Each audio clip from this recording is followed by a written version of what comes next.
అమెరికాలో మరొకసారి కాల్పుల కలకలం రేగింది. రోడ్ ఐలాండ్లోని బ్రౌన్ యూనివర్సిటీలో దుండగుడు కాల్పులకు పాల్పడ్డాడు. ఈ కాల్పుల్లో 2 స్టూడెంట్స్ స్పాట్లోనే ప్రాణాలు కోల్పోయారు. మరో 8 మంది పరిస్థితి విషమంగా ఉన్నట్లుగా తెలుస్తోంది. బ్లాక్ డ్రెస్లో వచ్చి ఈ కాల్పులు జరిపినట్లుగా ఆ దుండగుడిని చూసిన వాళ్ళు చెప్తున్నారు. విద్యార్థులు ఫైనల్ ఎగ్జామ్స్కు హాజరవుతున్న టైంలో ఈ ఘటన చోటు చేసుకుంది. కాల్పుల ఘటనపై ట్రంప్ తీవ్ర దిగ్భ్రాంతి వ్యక్తం చేశాడు. ఈ ఘటన ఇప్పుడు మరొకసారి అమెరికా వ్యాప్తంగా భయాందోళనను రేకెత్తించింది. గతంలో ఒకసారి మనం చూసాం, ఒక చిన్న పిల్లల పార్టీలో ఒక బర్త్డే పార్టీ జరుగుతుంటే అందులోకి వెళ్ళి కాల్పులకు తెగబడితే చిన్న పిల్లలు ప్రాణాలు కోల్పోయారు. అండ్ నౌ ఇప్పుడు ఒక దుండగుడు ఒక యూనివర్సిటీలోకి వెళ్ళాడు. ఈవినింగ్ అరౌండ్ 4:15 సమయంలో ఈ ఘటన చోటు చేసుకుంది. You can see on screen, అక్కడ మీరు చూస్తున్నారు పోలీసులందరూ వచ్చారు. అంతా వెహికల్స్, పోలీస్ వెహికల్స్, అలాగే ఫైర్ ఇంజిన్, సైరన్స్, అంతా గందరగోళం. అక్కడ ఉన్నటువంటి విద్యార్థులు ప్రాణభయంతో పరుగులు తీస్తున్నటువంటి పరిస్థితి కనిపిస్తోంది. అక్కడ ఫైరింగ్లో ప్రాణాలతో బయటపడ్డ ఒక వ్యక్తి చెప్తున్నాడు. పోలీసులు వచ్చేసరికి అతను లైబ్రరీ దగ్గర కింద పడుకొని ఈజ్ ప్లేయింగ్ డెడ్, చనిపోయినట్లుగా అతను యాక్ట్ చేస్తూ అక్కడే పడుకొని ఉన్నట్లుగా తెలుస్తోంది. ఎప్పుడైతే పోలీసులు వచ్చి పోలీస్ సైరన్ వినపడి పోలీసులు దగ్గరకు వచ్చారో అప్పుడు మాత్రమే అతను లేచాడట. ఎంత హారిబుల్ కండిషన్లో అతను ఉండుంటాడో మీరు చూడొచ్చు. ఎటు నుంచి ఆ దుండగుడు వస్తాడో, ఎప్పుడు ఎవరి మీద కాల్పులు జరుపుతాడో తెలియని పరిస్థితి కనిపిస్తోంది. అయితే మొదట్లో ఆ వ్యక్తిని పట్టుకున్నామని చెప్పేసి, కాల్పులు జరిపిన వ్యక్తిని పట్టుకున్నామని చెప్పేసి కొంతమంది పోలీసులు చెప్పారు. కానీ later on it's confirm that ఎవరిని పట్టుకోలేదు. ఈవెన్ దీనికి సంబంధించి ట్రంప్ కూడా దిగ్భ్రాంతి వ్యక్తం చేశారు. ఆయన కూడా ఒక పోస్ట్ చేశారు దీనికి సంబంధించి.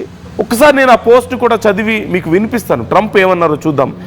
ముందుగా the Brown university police reverse their previous statement, the suspect is not in custody. ముందుగా సస్పెక్ట్ కస్టడీలో ఉన్నారు అంటూ సమాచారం వచ్చిందట. కానీ తర్వాత మళ్ళీ బ్రౌన్ యూనివర్సిటీ పోలీసులు చెప్పారట ఆ ప్రాంతానికి సంబంధించిన వాళ్ళు కస్టడీలో లేరు అని. అండ్ మరొక పోస్ట్ కూడా చేశారు Trump. I have been briefed on the shooting that took place in Brown University in Rhode Island. The FBI is on the scene. The suspect is in custody. God bless the victims and the families of the victims. So ఆ తర్వాత మరొక చేసినటువంటి post, అంటే ముందు ఈ post చేశారు, నాకు విషయం తెలిసింది, సస్పెక్ట్ పోలీస్ కస్టడీలో ఉన్నాడంటూ కూడా తెలుస్తుంది, సో గాడ్ బ్లెస్ విక్టిమ్స్ అంటూ ఆయన చెప్పారు.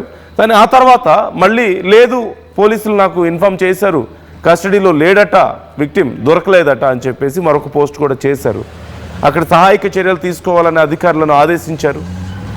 It's very panic situation there and it's repeating again and again for almost every 4 to 5 days or for every 1 week ఏదో ఒక కాల్పుల ఘటన అమెరికాలో జరుగుతూనే ఉంది. ఎంతోమంది అమాయకులు ప్రాణాలు కోల్పోతున్నారు. Now it's in university. సాయంత్రం సమయంలో 4:15 సమయంలో అండ్ సమ్ ఎగ్జామ్స్ జరుగుతూ ఉన్నాయి. అక్కడ స్టూడెంట్స్ అందరూ ఎగ్జామ్స్కి ప్రిపేర్ అవుతూ ఉన్నారు. సడన్గా ఒక్కసారిగా కాల్పుల మోత వినపడింది. ఎవరికి ముందు అర్థం కాలేదు ఏం జరుగుతుందో అనేది. చాలా భయాందోళనకు గురయ్యామని చెప్తున్నారు. పరుగులు తీయడం మొదలుపెట్టారు. ఎవరో గట్టిగా అరిచిన సౌండ్స్ వినపడ్డాయి. తీరా చూస్తే 2 ఒకటికక్కడే ప్రాణాలు కోల్పోయారు. And 8 were injured. 8 మంది తీవ్రంగా గాయపడ్డారు. Now they are in hospital. Some of their condition is very critical అంటూ తెలుస్తోంది. They are in very critical condition. Now మృతుల సంఖ్య పెరిగే అవకాశం ఉందని కూడా చెప్తున్నారు. ఇంతకుముందు మనం చూసాం, ఒక 10 రోజుల క్రితం జరిగిన ఘటన. చిన్నపిల్లలు ఉండే పార్టీలో, చిన్నపిల్లల బర్త్డే పార్టీ జరుగుతుంటే అక్కడికి వెళ్ళి కాల్పులకు తెగబడ్డారు. అండ్ ఎవరో ఎందుకు ట్రంప్ ఫాలోవర్ కిర్క్ ఒక యూనివర్సిటీలో స్పీచ్ ఇస్తుంటే అతన్ని పట్టపగలే అందరూ మధ్యలో ఉండగా కాల్చి ప్రాణాలు తీశారు. He was shot dead. Point blank range, almost neck దగ్గర అతనికి బుల్లెట్ తగిలింది. In big crowd, thousands of people ఆ చుట్టుపక్కల ఉన్నారు. అందరు ముందు మాట్లాడుతున్నప్పుడు, ఈవెన్ ఇన్ లార్జ్ సెక్యూరిటీ మధ్యలో ఉన్నప్పుడు కూడా జరిగింది ఈ ఘటన. ఇక అంతకుముందు ఈవెన్ మన ఇండియన్ టాప్ కమిడియన్ కపిల్ శర్మకి సంబంధించిన కేఫ్ అక్కడ ఓపెన్ చేస్తే ఆ కేఫ్ మీద వరుసగా ఇప్పటికీ ఎన్నిసార్లు కాల్పులు జరిపారో మనం చూస్తూనే ఉన్నాం. సో గన్ కల్చర్ అక్కడ ప్రాణాలను, సామాన్య ప్రజల ప్రాణాలను తీస్తుంది. మీరు స్క్రీన్లో చూస్తున్నారు, ఆర్టీవీ మీకు ఎక్స్క్లూజివ్గా చూపిస్తోంది. ఆ యూనివర్సిటీలో, బ్రౌన్ యూనివర్సిటీలో కాల్పులకు పాల్పడిన వ్యక్తికి సంబంధించిన ఫోటో మీరు చూస్తున్నారు. We are presenting you exclusively. అక్కడ కాల్పులకు పాల్పడ్డ వ్యక్తికి సంబంధించిన ఫోటో అది. అతని కోసం ఇప్పుడు గాలింపు చర్యలు జరుగుతున్నాయి. అదిగో అతను అదే కారులో, ఆ రెడ్ కలర్ కారులో వచ్చి మళ్ళీ అదే కారులో పారిపోయినట్లుగా తెలుస్తోంది. ఇప్పుడు అతను ఎవరు, అసలు ఎందుకు కాల్పులకు పాల్పడ్డాడు అనేది ఇప్పుడు విచారణ చేస్తున్నట్లుగా తెలుస్తోంది. అతని కోసం గాలింపు చర్యలు చేపడుతున్నారు. ఇతర దేశాల నుంచి వెళ్ళినటువంటి విద్యార్థులు సైతం క్షణక్షణం భయంతో బ్రతకాల్సిన పరిస్థితి కనిపిస్తుంది. ముఖ్యంగా ఇండియా నుంచి అనేక మంది యూనివర్సిటీలో జరిగింది కాల్పుల ఘటన. In almost every major university, in every big university Indians are there. ఎప్పుడు ఏ ఘటన ఎక్కడ జరుగుతుందో తెలియని పరిస్థితి. ఒక యూనివర్సిటీలోనేమో కాల్పులు, మరొక యూనివర్సిటీలో గతంలో మనం చూసాం, కిర్క్ విషయమే మనం చూస్తున్నాం కదా. ఇక స్కూల్స్లో జరుగుతున్నటువంటి కాల్పుల ఘటనలు ప్రతి నెలలోనూ మనకి అక్కడక్కడ కనిపిస్తూనే ఉన్నాయి. చిన్న చిన్న పిల్లలు, they are 13 years 14 years kids, వాళ్ళు కూడా గన్స్ తీసుకొచ్చి కాల్పులకు పాల్పడుతున్నటువంటి పరిస్థితి కనిపిస్తుంది. So what's happening in America? ప్రతిసారి ఎందుకు ఇంతమంది ప్రాణాలు కోల్పోవడానికి ఎవరు కారణం? సో మీరు చూస్తున్నారు, చాలామంది భారతీయులు సైతం ఇప్పుడు ఈ ఘటన జరిగిన తర్వాత ఆ యూనివర్సిటీలో ఉన్నటువంటి భారతీయులు, ఒకవేళ భారతీయులు ఎవరైనా ఉన్నారా, వాళ్ళకి అంత సేఫ్గా ఉన్నారా లేదా అని మళ్ళీ మన గవర్నమెంట్స్ వాళ్ళ గురించి అక్కడ కనుక్కుంటున్నట్లుగా తెలుస్తోంది. యూనివర్సిటీల్లో, స్కూళ్ళలో, పార్టీస్లో, పబ్స్లో, రోడ్స్ మీద మనం చూస్తున్నాం. ఎవ్రీవేర్ ఈ గన్ కల్చర్ వల్ల ప్రాణాలు కోల్పోతున్న వాళ్ళ సంఖ్య అనేక మంది. ఆల్మోస్ట్ ఎవ్రీ వీక్ ఇలాంటి ఘటన జరుగుతూనే ఉంది. ఎక్కడ ఒక చోట అనేక మంది అమాయకులు ప్రాణాలు కోల్పోతున్నారు. ఇప్పుడు 2 స్టూడెంట్స్ ఇప్పటికే ప్రాణాలు కోల్పోయారు, 8 మంది తీవ్రంగా గాయపడ్డారు. అండ్ ఇంతకుముందు బర్త్డే పార్టీలో మనం చూసాం, చిన్న పిల్లలు ప్రాణాలు కోల్పోయారు కదా. అక్కడ చిన్న పిల్లల బర్త్డే పార్టీలోకి వెళ్ళి కాల్పులు జరపడం ఏంటి అంటే ఎంత భయంకరంగా పరిస్థితి ఉందనేది ఒకసారి అర్థం చేసుకోండి. Schools are not safe, colleges are not safe, universities are not safe, streets are not safe, caves are not safe. Where else they can be? ఆ చిన్నపిల్లల పార్టీ జరిగినప్పుడు అక్కడ లోకల్గా ఉన్నటువంటి అధికారి, అక్కడ మేయర్ ఒక మాట అన్నారు, మీరు ఒక ఐస్ క్రీమ్ షాప్కి వెళ్తే కూడా మీ ప్రాణాలు సేఫ్గా లేవని మీరు భావించే పరిస్థితి వస్తే, if you are not safe even when you are in an ice cream parlor, when you are going for an ice cream, there is no meaning of this society అంటూ ఆయన చెప్పారు. అప్పుడు కామెంట్ చేశారు. అమెరికాలో సిచ్యువేషన్ అంత భయంకరంగా ఉంది అంటే మీ పిల్లల్ని తీసుకొని మీరు సరదాగా బయటికి వెళ్తే తిరిగి మీరు సేఫ్గా వస్తారో లేదో నమ్మకం లేదు. If you go to a college there is no guarantee, if you go to school there is no guarantee, if you go to mall there is no guarantee, if you go to cafe there is no guarantee or restaurant. Where else you can go? ఇంట్లో ఉంటే safety ఉందా? మరి అది కూడా లేని పరిస్థితి అక్కడ. And there is lot of mugging అంటే మీకు తెలియదు కాదు. ఈవినింగ్ చీకటి పడిందంటే ఎక్కడో పోలీసులు పెద్దగా తిరగని ప్రాంతాల్లో ఎవరైనా నడుచుకుంటూ వెళ్తుంటే వాళ్ళని అటాక్ చేయడం, వాళ్ళ దగ్గర మొత్తం దోచుకొని పోవడం. సమ్టైమ్స్ చాలామంది అమాయకులు అలా కూడా ప్రాణాలు కోల్పోతూనే ఉన్నారు. If somebody resist, even if not resist also వాళ్ళ ప్రాణాలు పోతున్నాయి sometimes. And there is lot of drugs. So ఒకటే రెండా? సో ఒకసారి అక్కడ ఆ ఘటనకి సంబంధించి వాళ్ళు ఏమంటున్నారు ఒకసారి మీరే చూడండి. ఎంత ప్యానిక్ ఉందో మీరు చూడండి. To Brown University of a report of an active shooter. I can confirm that there are 2 individuals who have died this afternoon, and there are another 8 in critical status, those stable at Rhode Island Hospital. Those are the only injuries or casualties that we know at this time. But as I mentioned, and it's important to remind folks, These numbers may change. We are still in early hours, but at this time came in to Brown University of a report of an active shooter.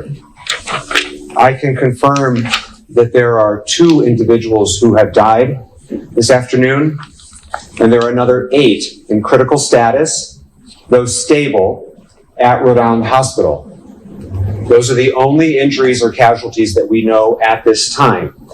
But as I mentioned, and it's important to remind folks, these numbers may change. We are still in early hours, but at this time came in to Brown University of a report of an active shooter. I can confirm that there are 2 individuals who have died this afternoon, and there are another 8 in critical status, those stable, at Rhode Island Hospital.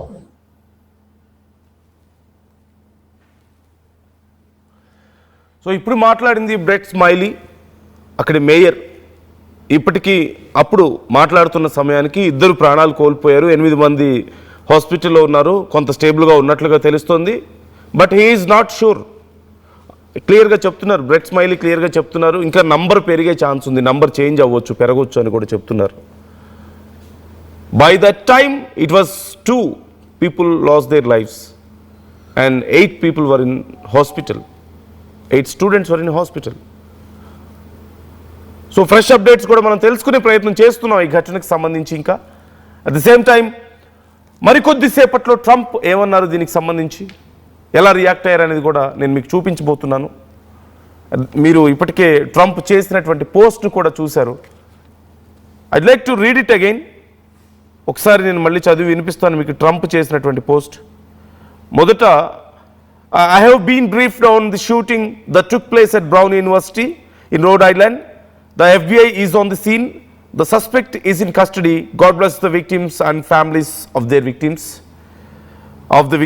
అంటూ ఆయన ఒక post చేశారు truth సోషల్లో. At the same time మరికొద్దిసేపటి తర్వాత the Brown university police reversed their previous statement, the suspect is not in custody. ఆ తర్వాత suspect కస్టడీలో లేడు అని పోలీసులు చెప్పారు నాకు. వాళ్ళ స్టేట్మెంట్ మరిన్ని చూపించబోతున్నాను. అక్కడ కండిషన్ ఏంటనేది నేను మీకు ఎక్స్ప్లెయిన్ చేయబోతున్నాను. చాలా హారబుల్గా ఉంది, మీరు చూడండి ఎంత భయంకరంగా ఉందో అక్కడ పరిస్థితి. పోలీస్ సైరన్లు, ఫైర్ ఇంజిన్స్, అంబులెన్స్, ఎక్కడ చూసినా సరే గందరగోళం, భయం. అండ్ ఆ సమయంలో ఘటన జరుగుతున్న సమయంలో వెంటనే యూనివర్సిటీకి సంబంధించినటువంటి మేనేజ్మెంట్ దే అనౌన్స్డ్, అక్కడ మైక్స్ ఉంటాయి, అన్ని యూనివర్సిటీ మొత్తం మైక్స్ పెట్టి ఉంటాయి కాబట్టి వెంటనే అనౌన్స్ చేశారు, అందరూ వెంటనే లోపలికి వెళ్ళిపోండి, రూమ్ లాక్ చేసుకోండి, సేఫ్గా ఉండండి, ఎవరు బయటికి రావద్దు మేము చెప్పే వరకు, మళ్ళీ అనౌన్స్ చేసే వరకు you are not coming out and మీ ఫోన్స్ అన్నీ కూడా సైలెంట్లో పెట్టండి అని చెప్పి వాళ్ళు రిక్వెస్ట్ చేశారు స్టూడెంట్స్ అందరినీ కూడా. సో ఈ ఘటనకు సంబంధించి ఇంకా డీటెయిల్స్ రావాల్సి ఉంది. ఇంకా they are trying to give more details. So చాలా అప్డేట్స్ వాళ్ళు ఇస్తూ వచ్చారు, చాలా వరుసగా ట్వీట్స్ చేస్తూ వస్తున్నారు అక్కడ ఉన్నటువంటి కండిషన్కి సంబంధించి అప్డేట్స్ మనకి. సో ఒకసారి నేను మీకు ఆ డీటెయిల్స్ కూడా చదివి వినిపించే ప్రయత్నం చేస్తున్నాను. రీసెంట్గా వచ్చినటువంటి అప్డేట్, బ్రౌన్ అలర్ట్ అంటూ, యూనివర్సిటీ అలర్ట్ అంటూ ఒక అప్డేట్, రీసెంట్గా వచ్చినటువంటి అప్డేట్ నేను మీకు చదువుతున్నాను. The Brown campus continues to be in lockdown and it is imperative that all the members of our community remain sheltered in place. This means keeping all doors locked and ensuring no movement across campus. The law enforcement response remains ongoing. Safety is the utmost and essential priority అంటూ వాళ్ళు చేసినటువంటి post. అంటే brown university ప్రస్తుతానికి పూర్తిగా లాక్డౌన్లో ఉండబోతోంది ఇదంతా. And US is in pressure now because వరుసగా ఇలాంటి ఘటనలు జరుగుతూ ఉంటే ఇతర దేశాల నుంచి తమ దేశానికి చదువుకోవడానికి వచ్చేవాళ్ళు, ఉద్యోగాల కోసం వచ్చేవాళ్ళు భయపడిపోతారు, రారు, పర్సంటేజ్ తగ్గుతుంది, వాళ్ళలో ప్యానిక్ పెరుగుతుంది. They might feel it's unsafe to go there for studies, for jobs. ఈ భయం ఇప్పుడు అమెరికాలో కూడా కనిపిస్తోంది. But what they need to do, what is their first duty అసలు అంటే, గవర్నమెంట్ డ్యూటీ ఏంటి ఇప్పుడు అంటే, they should ban this gun culture. This is the biggest problem there. This is the biggest reason. అక్కడ అమాయకులు ప్రాణాలు కోల్పోవడానికి, చిన్నపిల్లలు, స్టూడెంట్స్, మహిళలు, ఎంతోమంది ప్రాణాలు కోల్పోవడానికి, ఎన్నో కుటుంబాలు నాశనం అయిపోవడానికి కారణం ఏంటి అంటే అక్కడ gun culture. And whose mistake is this? అక్కడ ప్రజల్లో కూడా ఆల్మోస్ట్ 50% వరకు ఈ గన్ కల్చర్కి, ఇన్ఫ్యాక్ట్ మోర్ దాన్ 50% ఈ గన్ కల్చర్కి వ్యతిరేకంగా ఉన్నారు. But for some reasons Trump government, దీని వెనక చాలా పెద్ద కుట్ర ఉంది. Trump is supporting this gun culture and his party is supporting this gun culture. So చూద్దాం, ఎప్పటికప్పుడు మీకు ఈ అంశానికి సంబంధించి మేము డీటెయిల్స్ ఇచ్చే ప్రయత్నం చేస్తున్నాం. We are trying to find out అక్కడ భారతీయులు నిజంగా ఉన్నారా, వాళ్ళు కూడా ఎవరైనా గాయపడ్డారా ఈ ఘటనలో అనేది మేము తెలుసుకునే ప్రయత్నం చేస్తున్నాం. ఆర్టీవీ ఈ అంశానికి సంబంధించి డీటెయిల్స్ మీకు ఎప్పటికప్పుడు అందిస్తూ ఉంటుంది. ఇన్ కేస్ మీకు ఏదైనా ఈ అంశానికి సంబంధించి డీటెయిల్స్ ఉన్నా, తెలిసినా మాకు కూడా షేర్ చేసే ప్రయత్నం చేయండి. అండ్ మీ కామెంట్స్ని కూడా మాకు తెలియజేయండి. మీరేమనుకుంటున్నారు ఈ ఘటనల పట్ల? Who is behind this? మీ ఆలోచన ఏంటి ఈ విషయంలో? అసలు వరుసగా ఈ ఘటనలు జరగడానికి కారణం ఏంటి? ఒక కాలేజ్లోకి వచ్చి అమాయక స్టూడెంట్స్ ప్రాణాలు తీయాల్సిన అవసరం ఎవరికి ఉంటుంది? ఎందుకు తీసుంటాడు? నేను ఇంతకుముందు చెప్పినట్లుగా చిన్నపిల్లల ప్రాణాలు తీయాల్సిన అవసరం ఎవరికి వచ్చింది? చిన్నపిల్లలు బర్త్డే పార్టీలో చూసాం కదా, చిన్న 4 ఏళ్ళ 5 ఏళ్ల పిల్లలు, 3 ఏళ్ల పిల్లలు ప్రాణాలు కోల్పోయారు అక్కడ. ప్రతి చోట ఇలాంటి ఘటనలకి కారణం ఏమని మీరు అనుకుంటున్నారు? కామెంట్ చేయండి.